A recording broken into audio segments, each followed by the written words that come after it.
블라디미르 푸틴 러시아 대통령은 탈레반 정권 장악 이후 아프간 난민들의 유입을 막아야 한다고 촉구하면서 무장 세력이 망명을 가장에 들어갈 수 있다고 말했습니다.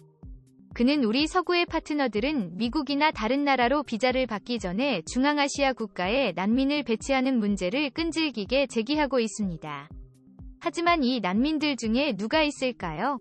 우리가 어떻게 알겠어요?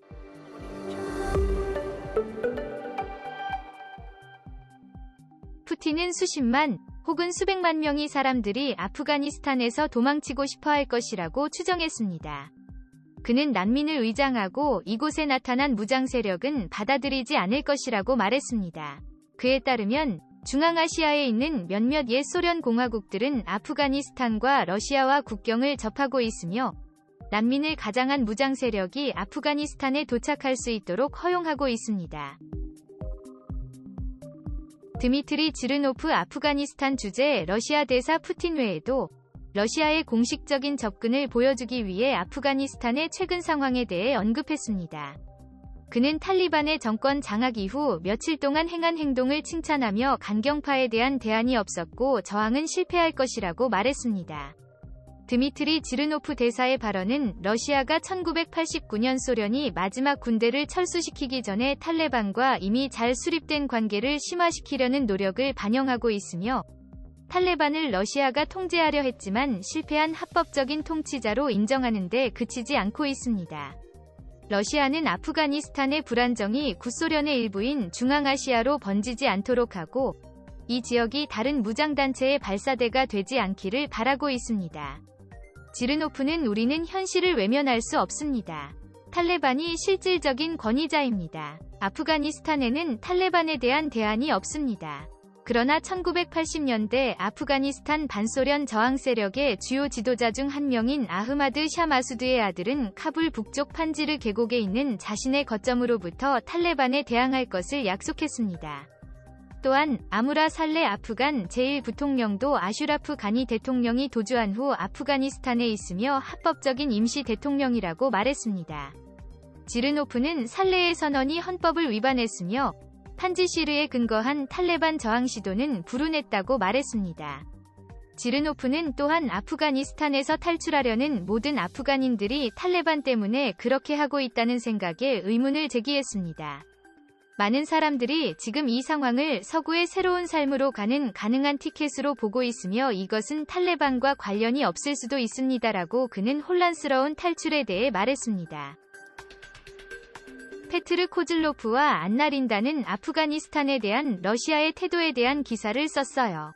미국과 유럽 정부가 시민들과 아프간 동료들을 카불에서 구출하기 위해 달려들었을 때 러시아는 탈레반 정권 인수에 의해 눈에 띄게 놀라지 않는 몇 안 되는 나라 중 하나였습니다. 러시아 외교관들은 이 도시의 새로운 남성들을 정상인이라고 묘사하며 수도가 예전보다 더 안전하다고 주장했습니다. 블라디미르 푸틴 대통령은 탈레반의 인수는 그들이 협력해야 하는 현실이라고 말했습니다.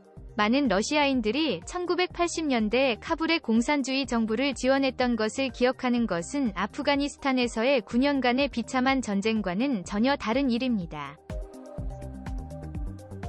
수도에 있는 대부분의 외국 대사관과 달리 러시아는 외교 사절단이 열려 있으며 새로운 통치자들에게 따뜻한 말을 전했다고 말했습니다. 드미트리 지르노프 러시아 대사는 탈리반 총리를 인수한 지 48시간 만에 만나 보복이나 폭력의 증거를 보지 못했다고 말했습니다. 모스크바의 바실리 네벤지아 유엔 대표는 법과 질서가 다시 거리로 나와 수년간의 유혈 사태가 종식되는 등 민족 화해의 밝은 미래에 대해 말했습니다. 푸틴 대통령의 아프가니스탄 특사 자미르 카불로프는 탈레반이 망명 대통령 아슈라프 가니 정부보다 협상하기 쉽다고 말했습니다. 러시아 정부는 아슈라프 가니에게 거의 시간을 주지 않고 있습니다. 러시아 외교관들은 그가 이번 주에 차량 4대와 현금 수송용 헬리콥터를 가지고 도망쳤다고 주장했습니다. 현재 러시아는 탈레반을 아프가니스탄의 통치자로 인정하려고 서두르지 않고 있지만 언사가 완화되고 있는 것이 분명합니다. 러시아 언론은 탈레반에 대한 보도에서 테러리스트라는 용어를 급진주의로 대체했습니다. 모스크바는 한동안 탈레반과 접촉을 맺어왔습니다. 탈레반은 2003년부터 러시아의 테러리스트 목록에 올라 있고 금지된 조직이지만 탈레반 대표들은 2018년부터 회담을 위해 모스크바로 오고 있습니다. 서방 세계의 지원을 받은 아프가니스탄 정부는 러시아의 대통령 특사가 탈레반의 공개 지지자이며 공식 정부를 3년간의 모스크바 회담에서 배제했다고 비난했습니다. 푸틴의 특사 자미르 카불로프는 이를 부인하며 그들은 배은망덕하다고 말했습니다. 그러나 그는 2015년까지 이슬람국가 지하드와 싸울 때 러시아의 이해관계가 탈레반과 일치했다고 말했습니다. 그것은 워싱턴에서 간과되지 않은 것은 아니다. 게다가 렉스 틸러슨 미 국무장관은 2017년 8월 러시아가 탈레반에 무기를 공급했다고 비난했는데 러시아가 이를 거부하고 당혹스럽다고 표현했습니다. 모스크바 외무부는 미국의 동료들에게 증거를 제공해줄 것을 요청했으며 우리는 탈레반에 어떠한 지원도 하지 않는다고 밝혔습니다. 탈레반과의 긴밀한 관계에도 불구하고 모스크바는 현재로서는 실용성을 유지하면서 사태의 추이를 주시하고 있으며 아직 탈레반 세력을 테러 대상에서 제외하지 않고 있습니다. 푸틴 대통령은 탈레반이 질서 회복에 대한 약속을 이행하기를 바란다고 말했습니다. 그는 테러리스트들이 이웃 국가로 유출되는 것을 허용하지 않는 것이 중요하다고 말했습니다. 러시아의 정책을 형성하는 핵심 요인은 지역 안정과 아프가니스탄에서의 아픈 역사입니다. 북한은 중앙아시아 동맹국들의 국경을 확보하고 테러와 마약 밀매의 확산을 막고자 합니다. 미국이 9.11 테러 이후 탈레반을 겨냥해 이 지역에 옛 소련 국가들의 기지를 설치했을 때 러시아는 처음에는 이 움직임을 환영했습니다. 그러나 관계는 곧 긴장되었습니다.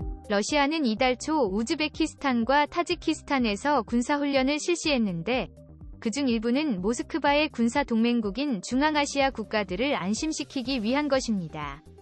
지난달 러시아는 아프가니스탄의 어떤 이득도 지역 동맹국들을 위협하지 않을 것이며 계속해서 이슬람 국가 무장 세력과 싸울 것이라는 탈레반의 확약을 얻었습니다.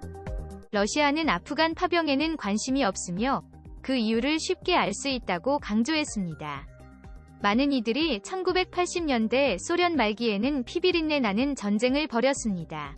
1979년 우호적인 정권을 지탱하기 위한 침공으로 시작된 것은 9년 동안 지속되었고 15,000명이 소련 인명을 앗아갔습니다. 그것은 많은 나라들이 1980년 모스크바 올림픽을 보이콧하면서 소련을 국제적인 패리아로 만들었습니다. 그것은 무너지고 있는 소련 경제에 엄청난 부담이 되었습니다. 소련이 카불의 바브라 카르말이 이끄는 정부를 설치하는 동안 미국, 파키스탄, 중국, 이란, 사우디아라비아는 소련군과 아프간 동맹국들과 싸운 무자히딘에게 돈과 무기를 공급했습니다. 전사자 중 다수는 10대 소련군 징집병들이었고 전쟁은 소련 당국이 자국민에 대해 얼마나 신경을 쓰지 않는지 깨닫게 했습니다. 이 전쟁은 적어도 부분적으로는 소비에트 연방의 통치자들에 대한 환멸을 불러일으킴으로써 소비에트 연방의 종말을 앞당겼다고 널리 알려져 있습니다. 전쟁은 1989년 2월 수치스러운 군 철수로 끝났습니다. 결과적으로 푸틴은 러시아의 예상치 못한 문제를 피하기 위해 아프간 문제에 분명한 접근을 보입니다.